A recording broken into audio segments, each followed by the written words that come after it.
Jimmy Carter led an epic American life where he went from a barefoot boy with no plumbing and no electricity to a global icon who touched and changed the lives of millions of people, both during and after his presidency. Is it fair to say, though, that his greatest legacy was after he left the White House? I don't actually think that is fair to say. Take something like, the Camp David Accords, which are the most enduring peace treaty since World War II.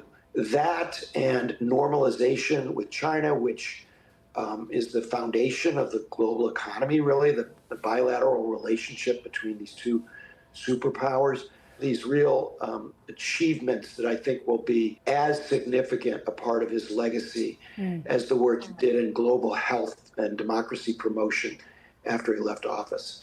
And running like a thread through his entire life is this very strong Christian faith that obviously sustained him politically, but it also sort of conflicted in a way with his liberal instincts, for example, on abortion rights. Yeah, so he was a liberal Baptist, very devout, prayed many times a day. But he worked in recent years for change in the Baptist church. He just thought it had gone right wing. He was out of sorts on choice with conservative white Christians, but not with plenty of other people of faith. And you've described his humility as a man, and he's been lauded for that characteristic. One thing I read today, he was the only modern president to return full-time to the house he'd lived in before he'd entered politics. And reportedly, it was worth less than the Secret Service vehicles outside, which were there to protect him. Extraordinary that he kept that sort of humility right to the end. Yeah, so I don't know that he was humble, because no politician is really humble.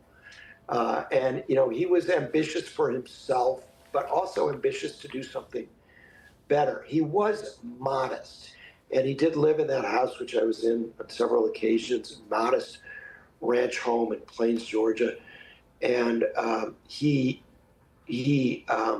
that was not fake. I think a lot of politicians, they kind of want to convey that, but he actually lived that. He and his wife, Rosalind, who was his close partner, they knew each other for 97 years. It's hard to believe, but Jimmy's mother was a nurse, and she delivered Rosalind Smith, but they were married for 77 years. The model of their marriage is also inspirational. Rosalind Carter was a formidable figure, and in her own right, she was responsible for the first mental health legislation that we had in the United States, and inoculations of kids going to school, which has now become controversial, but did a lot for public health in the United States and abroad. And they were full partners. She was his